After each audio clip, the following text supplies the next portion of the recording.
Coming up on today's episode of ParaSport Nation, Team Canada prepares for Milano Cortina 2026. We hear from more athletes, including para-alpine skier Kurt Oatway and para-snowboarder Tyler Turner. Let's get started. Welcome to ParaSport Nation with Alex Smyth and Nathan Clement. Welcome into ParaSport Nation. I'm your host, Alex Smyth, and joined again by fill-in co-host, guest of the program, honorary co-host, Kelly MacDonald. Kelly, thank you so much for joining us. Thank you, sir. Trying to do a credible job in Nathan's absence.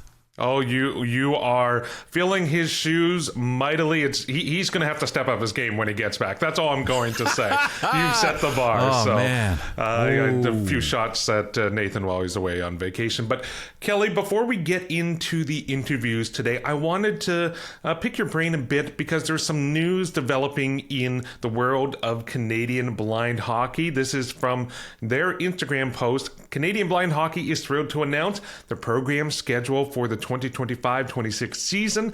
And this year, we are welcoming 3 new programs under the umbrella, including an all-new program for Victoria BC Blind Hockey Program, the Edmonton Seahawks Adult Program, as well as the Edmonton Children and Youth programs. It's great to see that this sport, this movement across Canada continues to swell and grow. I know you have a long history with the Canadian blind hockey movement. I do as well. What are your thoughts on their continued growth? I love the innovativeness and also the demands. I mean, they come up with the different categories. We see this at the tournament that's held in Toronto at Mattamy. And I've watched as they've started to flow into London here and doing programs here, trying to get people involved. Not just show-its, but actually recruitment and getting people to say, hey, I want to come do this and I want to play this sport. But they're also so innovative to be inclusive. This is a far cry from my first original involvement with Mark DeMontis back in the day, starting Canadian blind hockey and going to North Carolina to NC State when they were trying out a project to create a less destructible puck for the sport that made the noise, but that you didn't have to go through 3 or 4 or 5 of them per game and stuff like that, because we all know that unfortunately the accessibility, the availability, it gets expensive, and you need to be able to find that money somewhere, find the way to do things that economizes but gets the job done safely and where everybody can enjoy themselves and have a lot of fun. You know, you don't want it like the Major League Baseball having the breakdowns with the pitch comm and stuff like that and stopping games. You need a game to flow, to move, and be what hockey really is. So Fedora's off to those guys. 3 new ones. Tremendous. Yeah, absolutely. And, speaking of getting the job done, Kelly, I think it's a perfect chance to hear from a few well-known Paralympians as they gear up for Milano Cortina 2026. I had the chance to sit down and chat with both Kurt Oatway and Tyler Turner at the Media Summit in Toronto a few months ago. Let's start with my conversation with Kurt Oatway. Kurt, thank you so much for taking the time. Thanks. Thank you. So for yourself, you've had a tremendous 2024-2025 season. What do you attribute that level of success to? Just hard work and just plugging away, taking each day one step at a time, and try not to get too overinflated of your abilities. Fair. So when I ask a question like that, it could be a bit of a challenge. Are you able to carry momentum from racking up wins or having podium finishes like that and carry that forward with you? People like asking that, like, oh, I carry momentum. But for me, each race is its own thing, right? Like when one race is, when the race is over, it's over. Like there is no momentum. Yeah. You might feel good about yourself, right? But I take each race as if, I'm the underdog. So you never want to, walk into a place thinking, oh, yeah, I'm going to win this, right? Because if you're thinking like that, unless you really have the chops to back it up, there's no guarantees in sport. So yeah, no, that's completely fair. When it comes to your sit ski, I'm curious about like the level of customization and personalization that goes into your setup. Are you able to really kind of add in some kind of adjustments on how the seat is positioned, things like that. And what do you do to make your setup the best and work for you? So yeah, I know in sports sometimes there's a lot of sometimes there's standardized equipment where so everybody has to be the same, and there is a degree of that. Like we have rules around ski radius and lengths and whatnot, but and like riser height above the snow for bindings and a few other technical things. But as far as the sit ski itself is concerned, there's actually very few rules. There's almost no rules. The only rule that I overly know about that they hold people to is there needs to be some sort of arresting device on the outside, and that can be the form of literally I've seen just the little nubbin of a hex bolt. Yeah. I'm like, yeah, that's my safety device. It's just like, if you say so. So there's a lot of customizability. Everybody's sit ski is a little bit different. Right now on the circuit, there's kind of two main brands that get used. So people mostly have one or the other. But there's a bunch of other different brands that that are out there. There's not many countries like Japan, for example. They have a completely the only people in the world who has that sit ski are them, right? And we used to have a program like that, except we had a couple of hiccups in development, and spending $1 million on one person is hard to justify sometimes.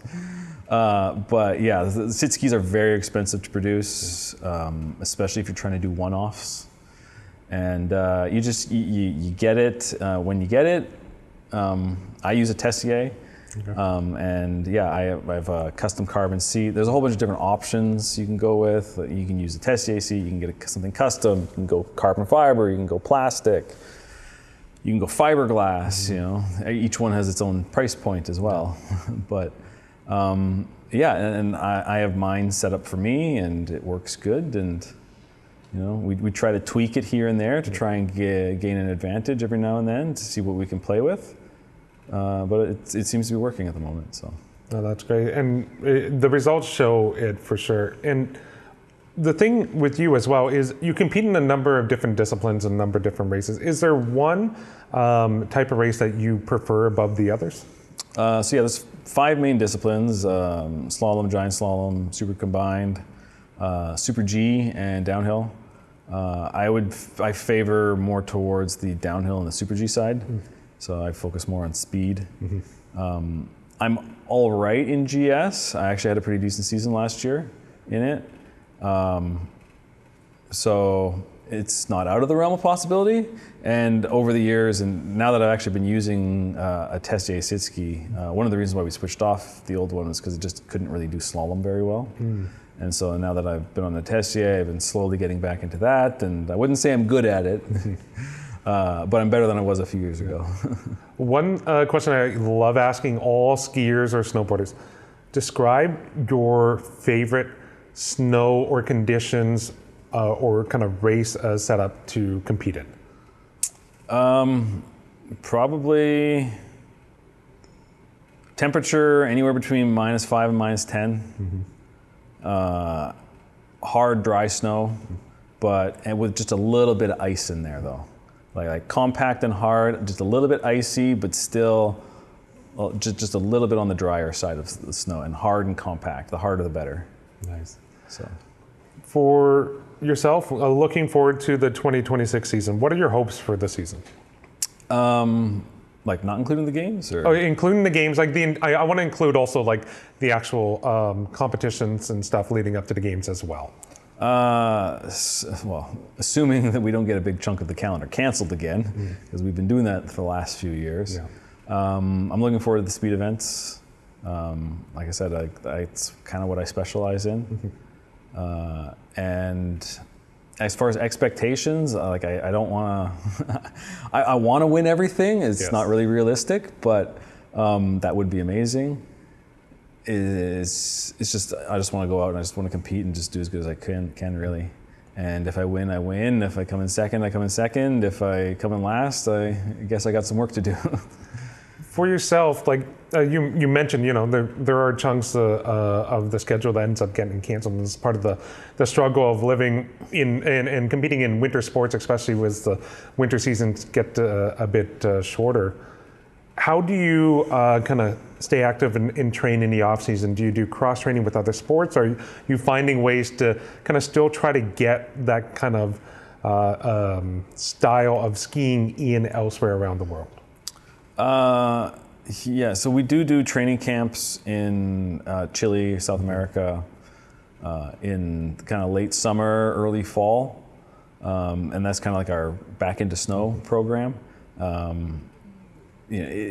Sure, we could travel to New Zealand or Australia or Argentina, but sometimes it all comes down to money, right? So to take 15 people halfway around the world for 3 weeks is not inexpensive, and then to train and accommodation, food, it racks up pretty quick. So that's probably the biggest barrier for us, doing what we want to do. Like if there was no limits, then yeah, sure, we could just go and do whatever we wanted, but nobody's going to throw that kind of cash around for us. So we just get by and, compete and be happy with where we are, I guess. A couple fun questions in this portion of the interview. If you could have a coffee or a beer with any other athlete from any sport, who would it be? I don't know. I've had either a coffee or a beer with quite a few of the people I already want to have a coffee or beer with. The celebrity idol or the athlete idol question is I respect a lot of professional athletes and what they do, like the big names out there. Pick your sport, but I wouldn't say I idolize them or worship them. I have respect for what they do and the amount of work and hard work that they put into being as good at their sports as they are. That's completely fair. So. And then for you, what is your pre-race or pre-competition pump-up song? I actually do not have one. Okay. So I actually, on a regular basis, I don't listen to music. Like, it exists in the world, and if it's on the radio, it's on the radio. If I like it, I'll leave it on. If I don't like it, I'll turn it off or find something else. But I don't have Spotify, I don't have Apple Music. I didn't buy my first CD until I was 21. Okay. Right? I just not a music guy. Just not a music guy. Yeah, that's which fine. Is funny because my brother is a classically trained guitarist who is a teacher and teaches music. That may be why you're not a music guy. Yeah, you hear it enough. Maybe. So. Kurt, thank you so much. And that was my conversation with Kurt Oatway, sit skier for the downhill national team. And now let's hear from para-snowboarder Tyler Turner. Tyler, thank you so much for joining me. Amazing. Thanks for having me. So you've had a pretty special 2024-2025 season. How do you kind of build on that success and bring it to Milano Cortina with you? Well, this last season was actually an interesting one. I missed the podium a couple times, the first time in my para-snowboard career, and a couple second places, which is amazing, but it made us kind of reset a little bit. I think over time I was getting pretty comfortable up on the top spot there, and the competition is coming so fast, and it's just, maybe I got a little complacent. And this past season, it really lit a fire again, and I think that was the best thing that could have happened. And I was still able to get the Crystal Globe in the World Championships, but it was a grind to get there. And now with the refocus and the building that we did through the whole season, I feel like the momentum is just going up again, and everyone's focused in on the big prize next year. So that's the focus now, and I feel like we're on a great trajectory to get it. Talk to me a bit about the rest of the field, as you say. Like, the competition is growing; it's becoming more fierce. Put you on the back foot a little bit, as you say, as you kind of said. Like, you had to refocus, you had to get tuned in. So, how is the rest of the field doing in building and becoming more competitive? Yeah, both the Americans, which are very experienced, they've been doing this a long time, are I mean, we've been battling for the last 6 years. Myself and Mike Schultz are crazy battles, Noah Elliott, and then Japan. They've just been training at such a crazy level. I mean, they're probably on snow as we speak right now. They have not got off snow since Beijing, and it's showing. I mean, they beat me in Finland, and it was, just a great move, and it's awesome to see. The level of the sport is so high, and anyone can win on any day, and the competition at the top is incredible. So I love it, but it also lit a fire under me to get back to progressing myself and pushing myself, and I feel like I've been in a great place with that as the season went on and as we go into the next season. And you compete in a couple different disciplines. So is there one that you prefer above the others? Yeah, there's no secret that I love snowboard cross, and bank slalom I struggle at. There's one other double amputee occasionally that shows up from Germany, but in the whole field there's two of us, and usually it's just myself out there. And when it comes to bank slalom, being a double amputee is a huge disadvantage. So I struggle and I get smoked. I'm trying to progress. I'm trying to find where I can get that extra edge, but it's proving to be difficult. Whereas in snowboard cross, that's right at home for me. It's high speed, it's risk, it's adrenaline, it's excitement, and that's all the stuff that just feels comfortable to me. And I excel in snowboard cross, and I'm probably the biggest guy in the category too, so that might help with some momentum. But I just absolutely love that discipline. Honestly, snowboard cross is my favorite sport to watch as well. I can never get enough of it. It's that perfect blend of, as you say, it's that competition, that speed, but there's also the physicality. You could be leading the entire time. You go off a jump, you make a bad landing, and then you end up in fourth place. The crashes they're highway speeds. We're going 75, 80 kilometers an hour off, massive jumps side by side with people. And when you crash, it's very obvious that these are crazy crashes. The excitement of that is great, but I think also it's so relatable to the viewer. 4 people start in the gate, the first 2 to cross the finish line advance, the other 2 go home. And then that continues all the way to the finals, and then it's 1, 2, 3.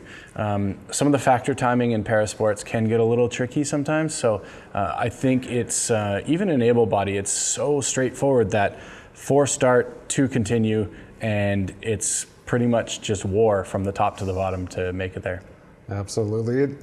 I get the sense too, you've always been a bit of an adrenaline junkie, just, the sport you're competing in, but also your passion for things like skydiving and things like that. What is it that those kind of high energy sports that really kind of get you excited and have you attracted to those sports? I honestly don't know. I've just always I've had that screw loose. I've always loved action sports, adventure sports, and I like to say adrenaline enthusiast because I'm not a junkie. Fair. Okay, I could quit at any time, as much as that's a lie. But it's what brings me joy. It's what fuels me, and I'm just passionate about it. I love kind of seeing where the line is and seeing if we can push that a little bit further. And it brings me a lot of joy and excitement, and it's what motivates me to keep going. And those sports not only have that, but also the environments we're doing them in. Mm-hmm. I love the outdoors, and it's a great excuse to go do these things and get the blood flowing in beautiful places. How are you spending kind of this off season in training and preparing for next year? I might run a bit of, obscure off season generally. I'll probably do a few hundred skydives and 50 base jumps and mountain bike, and so what that kind of translates to for me is like continuing to feel that excitement and that being in that zone. I think that flow state while under like kind of like high pressure and high intensity, I think that's great training. But also like it means I'm hiking, it means I'm pedaling a bike, it means that I'm getting cardio in every single day. And I'm doing it with a smile on my face and being happy, so the burnout isn't there quite as much. And I feel being in the gym riding a bike 4 hours a day as opposed to mountain biking 4 hours a day, it's going to bring so much more joy and fulfillment in life in general, and that keeps me motivated, keeps me going. Absolutely. Can you describe your perfect, the perfect run conditions? Like, what snow do you like to compete on? Like the weather, the temperature, all those different factors. That's a great question. I like hard and fast. When it gets warm and mushy, there's too many variables out there. When it's hard, you know what you're getting, especially if it's well groomed and a great track. And man, I just don't like being hot or sweating. So give me minus 12 all day, and some clear skies, minus 12 on a hard track. I'm pretty happy. Okay. What is your go-to pump-up song prior to a race or competition? I'm more of like a visualizer. I don't have music in before an event, but if we're gonna play a soundtrack, I'm a like 90s punk guy. I'm into that. So hit me with some like Pennywise, NoFX, Rancid or something. I don't know. That's always, like action sports in the 90s and punk music, perfect match. Absolutely. And last question for you. What goals do you have for 2026? 2026, obviously a big year. We're going into a Paralympic year, so the ultimate goal is the Paralympics. I'm kind of putting everything else to the side. I've been pursuing Crystal Globes, obviously got the World Championship. It's amazing, but that comes with a lot of burnout with a season that long. So the goal is to kind of just hit that stride at the games, which kind of feels weird because it is the end of the season, and usually we're, January, February is when we're really in our prime. So kind of just slowing it down a little bit, bringing a little more fun into it, and really putting in the work when it's required, and maybe not just doing all the extra for the sake of it. And hopefully that means that myself and our team as a whole, we're peaking at the games. Sounds fantastic. Tyler, thank you so much. Yeah, thanks for having me. And that was my conversation with para-snowboarder Tyler Turner. Kelly, you heard from both Kurt and Tyler. Anywhere you want to start with those two conversations, what were the big takeaways for you? For me, it's off season. I always wonder, what do people do, especially because our winter and our summer, you got to have a time up here in this part of the world where there's a season where you can't effectively get out and do the things in real time, in the real way for a lot of the sports. How do you do winter stuff if you're from a warmer part of Canada or the United States? So I really find that amazing, what people find to do to augment their training, other things, and to keep the thrill on. I mean, Tyler loves that thrill, and Kurt does too, but you got to keep it going because it's what keeps you nervy. When you're talking going the speeds he was, that's just phenomenal. And how close together and hitting those jumps, it is just amazing to me.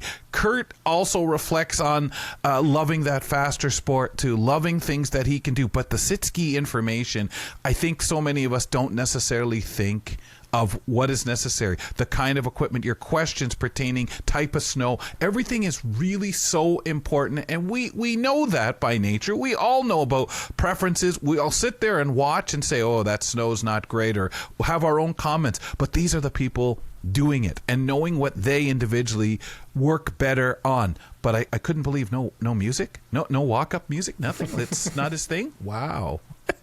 Yeah, I will say the big takeaway from both of these conversations, and I thought it was very striking that they both kind of felt the same way. It's that self-improvement. It's trying to get to that next gear, that next level. Both have had tremendous success within the past couple years. Obviously, Kurt had a number of first place or podium finishes, and Tyler literally won the Crystal Globe for as the best overall performer. And he himself was saying, you know what, I didn't have the best season. I had a really rough stretch during this competition. I was lucky to win that award and claim victory after the end of it. And it's like, oh my goodness, like, it's that relentless pursuit for that one fraction of a second speed, that one kind of inch more of movement or pace, or that 1% of improvement. And that's why these guys are Paralympians. That's why they're Paralympic medal hopefuls. And I have a ton of faith that when the time comes, they're going to be ready for those races. They're going to give it their all, and we're probably going to see some hardware around their necks. Yeah. I would think so. Also, the eye on their competitors. They know. They have the long memory how this last event went, or where things went funny, and who to keep their eye on, or who... I mean, obviously, they're competing against themselves to get their best number, to get their best speeds, and whatever it might be. But they know, hey, that guy from Germany, I got to watch him. Yeah. Well, and speaking of competing against yourself, Kelly, I'm going to be putting you to the test today. We couldn't wrap up your co-hosting stint with PSN without putting you to the test with a fun little game of Blind Power Rankings. Blind Power Rankings. Oh boy, here we go. So, Kelly, if you're not familiar, and for you at home, if you're not familiar, I'm going to list off 5 Paralympic winter sports. And Kelly, you're going to rank them 1 through 5, 1 being highest, 5 being the lowest, of your favorite or the best winter Paralympic sports without knowing which one comes next. Are you ready? Yes, sir. Okay, your first one. And remember, you just talked glowingly about Tyler Turner. Para-snowboard cross. Where are you putting that between 1 and 5? I'm going to put it at 3. 3, right in the middle. Yeah, right in the middle. I'm thinking probably 2 is a better number, but I'm going to say 3, not knowing what comes next. Hedging your bets. Okay, para-snowboard cross is 3. Wheelchair curling is your next one. You got 1, 2, 4, or 5? 4. 4. Okay. Well, taking an early shot at wheelchair curling. I see, Kelly. You're going to make some enemies. Let's see if you make some more enemies with this next one. Para-biathlon. That one I'm going to put in 2. 2. Okay, so you really have hedged your bets. You got 1 and 5 left open. You got a para-biathlon at 2, some para-snowboard cross at 3, and wheelchair curling at 5. Let's see if this one gets the 1 or the 5. Sitting para-alpine skiing. We just talked glowingly about Kurt Oatway. Are you putting him in the 1 spot or the 5? 5. 5. Wow. Okay, so Kelly has made an enemy quickly.